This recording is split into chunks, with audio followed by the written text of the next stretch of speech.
7 days, that's all it takes. 7 days to shock your own system, to prove to yourself that you are not stuck, not lazy, not lost, just one decision away from transformation. Because what you do every morning is not routine, it's a declaration of who you are becoming. 7 days, that's all it takes. 7 days to shake the dust off your dreams, to challenge the rhythm that's been numbing your soul, because every single morning, whether you realize it or not, you are standing at the crossroads of identity, who you've been and who you're about to become. The way you wake up isn't just about getting out of bed. It's the blueprint of your destiny. Most people open their eyes and instantly dive into distraction, messages, notifications, obligations. But what if instead you opened your eyes and stepped into intention?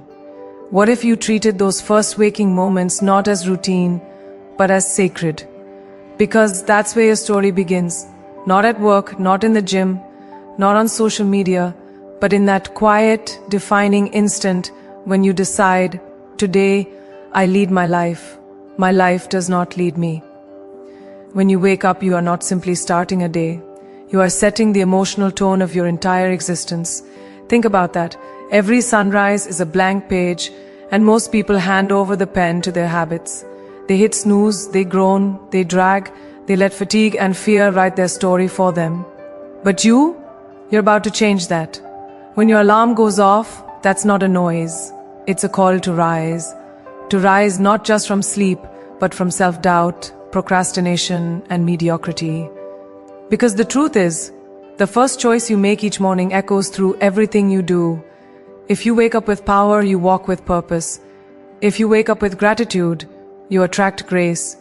And if you wake up with doubt, you carry defeat before you've even begun. The choice is yours, every single morning. There's a reason the world's most fulfilled people guard their mornings like treasure. They understand that the way you wake is the way you live.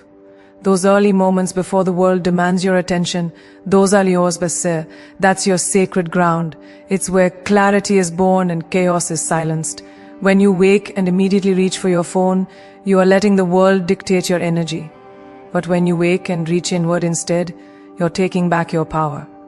It's not about having a perfect morning routine, it's about having a purposeful one. It's about looking at the ceiling, taking a deep breath and saying, today I decide how my story unfolds. You begin to understand that discipline isn't punishment, it's freedom. And the freedom to choose how you begin your day is the foundation of every dream you'll ever build.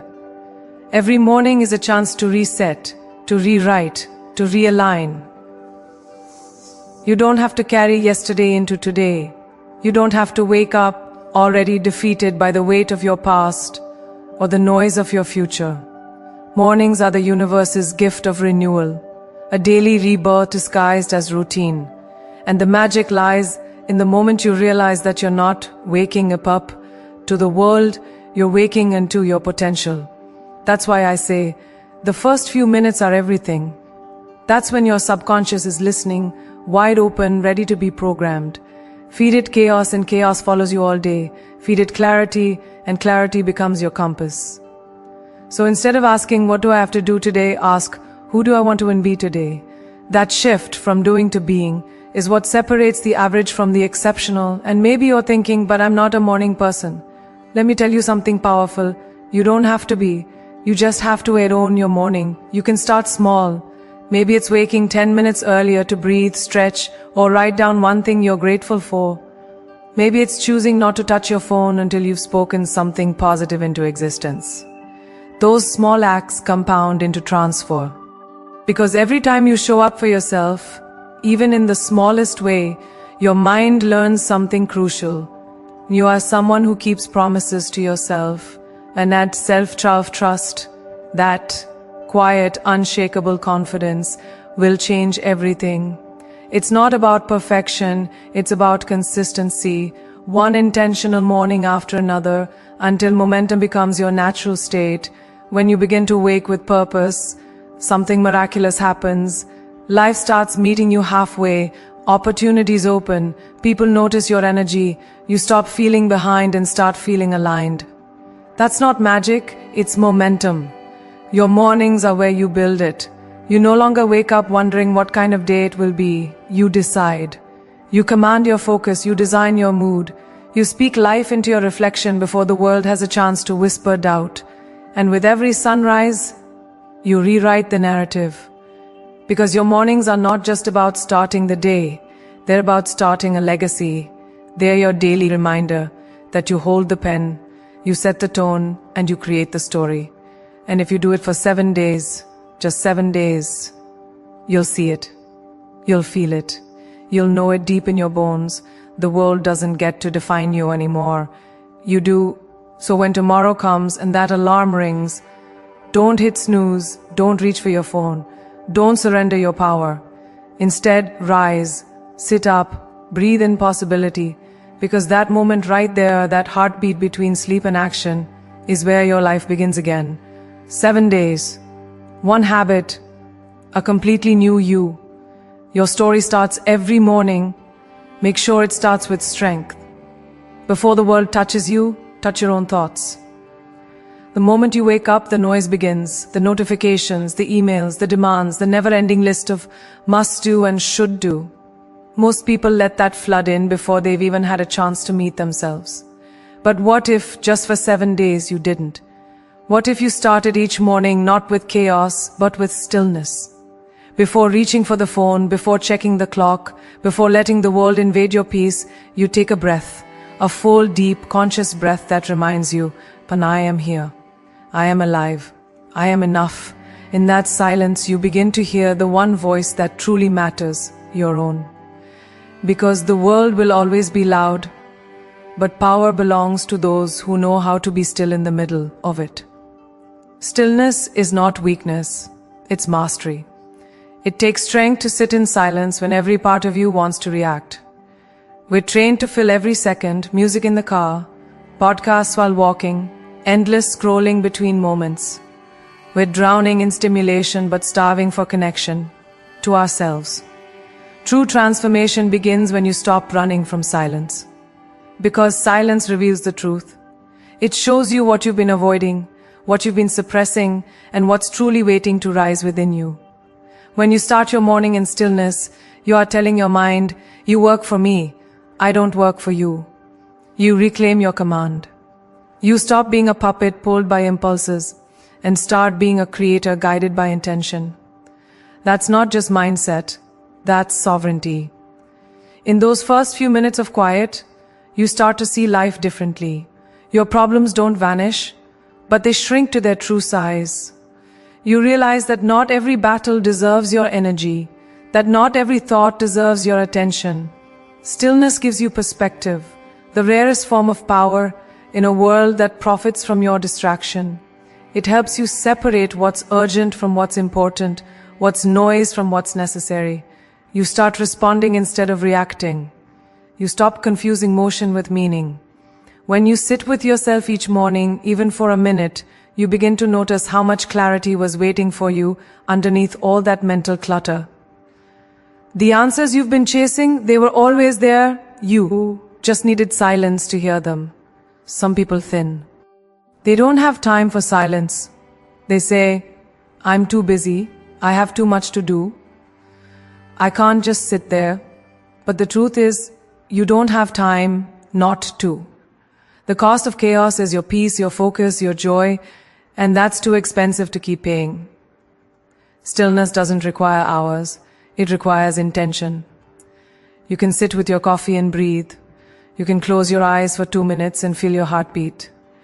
You can whisper something kind to yourself before you face the day. Those simple acts become your armor.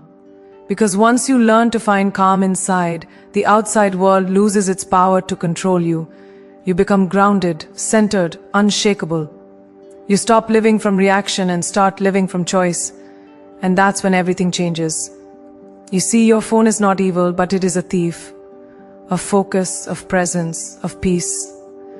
The moment you wake and dive into it, you're letting other people's agendas dictate your energy. You're starting your day in response mode instead of creation mode.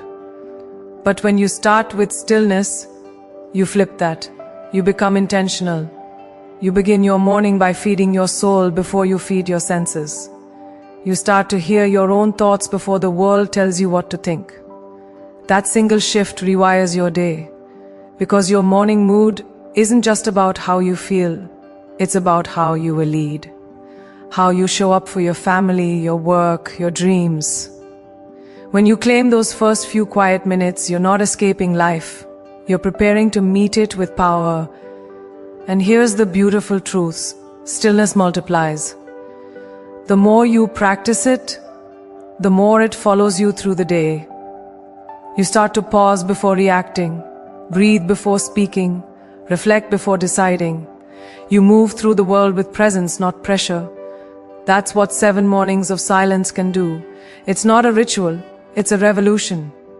You start noticing things you never saw before: the light through the window, the taste of your coffee, the sound of your own breathing reminding you that you're still here, still capable, still becoming. That awareness spreads. It makes you kinder, sharper, stronger, because stillness doesn't make you smaller. It anchors your greatness. It roots you so deeply in who you are that no chaos can pull you away from it. So tomorrow morning, before you reach for the world, reach for yourself. Close your eyes, breathe in your own power. Let the silence greet you before the noise does. Because when you start your day in stillness, you don't just survive the world, you rise above it. And if you do it for 7 days, you won't just find peace, you'll find yourself. The world may be loud, but your soul was never meant to whisper. Let it speak, let it lead, let it begin every morning in stillness. Your body is the first place transformation begins. Every single morning, before you even open your laptop or check your messages, your body is waiting for you to remind it that you're alive. That movement isn't punishment, it's permission. Permission to rise, to expand, to feel the pulse of your own strength. When you move in the morning, no matter how small, no matter how slow, you awaken something ancient within you: momentum. That's the secret most people miss. They think discipline is born from willpower. It's not, it's born from motion. You move first, the motivation follows. You act first, the energy arrives. You don't wait to feel ready, you move to become ready. And in that shift, your entire mindset changes from "I have to" "I get to." Movement is not just about fitness, it's about frequency. It's how you communicate with your own potential.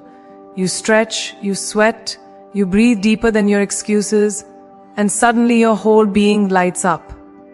That's your body saying, "Thank you, I remember what I'm capable of." The truth is, when you neglect movement, you don't just lose physical energy, you lose clarity, you lose confidence. You lose the reminder that you can endure, that you can persist, that you can win. But when you show up every morning for your body, even for 10 minutes, you're building trust with yourself. You're telling your brain, "And I follow through." That one message, repeated every day through movement, builds a mindset that no obstacle can break. You don't need a gym membership or a perfect routine. You don't need fancy clothes or expensive equipment. All you need is a decision. A decision to show up for your body like it's your teammate, not your enemy. It can be a walk, a jog, a stretch, a dance in your living room. Because it's not about how it looks, it's about how it feels. And your body doesn't care if you're graceful or clumsy, it just wants to move. And when you do, you'll notice something powerful. The noise in your mind starts to quiet. Anxiety fades. Doubt loosens its grip. Why? Because movement changes your chemistry. It doesn't just build muscle, it builds mood. You can't stay stuck when your blood is flowing, when your heart is alive, when your body is leading your mind towards strength. When you move in the morning, you're not just exercising, you're declaring war on inertia. Every push-up, every stretch, every step is a refusal to stay the same. It's you saying, "Not today, not anymore." So you stop waiting for motivation and start generating it. Because energy is not found, it's created. You felt it before, that rush of confidence after a good workout, that electric spark when your body feels strong. That's not temporary. That's your natural state, if you choose to unlock it daily. And once you start, something miraculous happens. Your day shifts. Your focus sharpens. You walk taller, speak clearer, think faster. You stop dragging yourself through your schedule and start leading it with intention. That's the kind of momentum that turns ordinary mornings into extraordinary lives. And here's the thing, movement teaches you lessons that spill into every other part of your world. When your muscles burn, you learn patience. When your breath quickens, you learn resilience. When you push through discomfort, you learn how to face life without flinching. The body becomes your greatest teacher, reminding you that strength isn't about being unbreakable. It's about rebuilding every time you fall. That lesson echoes far beyond the gym floor or the yoga mat. It shows up when life gets hard, when people doubt you, when your path feels uncertain. Because you've already trained for this. You've trained in your own sweat and silence. You've trained through resistance. You've built proof that you can do hard things. That's why morning movement isn't just a habit. It's a metaphor for becoming unstoppable. After 7 days of consistent movement, something deep within you shifts. It's not just that your body feels lighter, it's that your mind feels clearer. You start to crave the feeling of momentum, of discipline, of showing up. You stop negotiating with your comfort zone because you've learned how good strength feels. It's not about chasing perfection or punishing yourself. It's about celebrating your power every single day. Your body becomes your reminder that you are not fragile, you are not tired, you are not done, you are energy in motion, and energy creates everything. Movement in the morning sets your tone. It says, I am alive, I am capable, and I will not play small today. So tomorrow, when that alarm rings, don't wait. Get up, move, stretch the stiffness, shake the fear, feel your heartbeat reminding you that you were made for more. Because your body is not just a vessel, it's a voice. And every morning it whispers the same truth. Rise with me. Listen to it, honor it, move with it. Do it for 7 days and your reflection won't just look different, it will feel different. That's not fitness, that's freedom. That's power in motion. What you feed your mind each morning shapes the entire direction of your day and eventually the direction of your life. The moment you wake up, your brain is like fertile soil, open and ready to absorb whatever you plant into it. If the first thing you feed it is noise, gossip, or negativity, you've already surrendered your peace before you've even had a chance to build it. But if you feed it something nourishing, something that uplifts, inspires, and challenges, you change your internal chemistry. You begin your day leading your thoughts instead of following them. That's why the voices you allow into your head in the first hour of your morning are everything. They become the soundtrack of your energy, the foundation of your confidence, and the script that your actions unconsciously follow. The question is, what are you choosing to listen to? Your phone is a portal. It can connect you to wisdom, or it can trap you in distraction. Most people start their mornings scrolling through a highlight reel of other people's lives, subconsciously comparing, judging, and shrinking. They don't even realize that before their feet have touched the ground, they've already told themselves they're behind. But what if you broke that pattern? What if for 7 days you chose to feed your mind before you fed your phone? Imagine the shift. If the first words you heard weren't breaking news or social media drama, but a powerful affirmation, a page from a book that expands you, or a thought that anchors you in gratitude. That single decision changes your mental temperature for the entire day. You begin to walk differently, speak differently, think differently, because you've decided to fill your mind with truth, not trash. The energy you carry comes from what you consume, mentally, emotionally, spiritually. If you keep pouring fear, judgment, and chaos into your mind, don't be surprised when that's what spills out. You can't plant weeds and expect roses. But when you intentionally feed your mind wisdom, hope, and possibility, you start to grow in directions you didn't even know existed. Morning is your golden window to do that. Your brain is fresh, unpolluted, eager to absorb. 10 minutes of reading something empowering. 5 minutes of listening to a motivational podcast. A journal entry where you write what you're grateful for and what you're working toward. Those aren't just habits, they're fuel. They turn your morning into a mindset gym, training your thoughts to be stronger than your fears. You begin to understand that your greatest battles are not fought in the world. They're fought in your mind and won through what you feed it. Information is everywhere, but discernment is rare. You must guard your mind like it's sacred ground, because it is. Not every voice deserves the space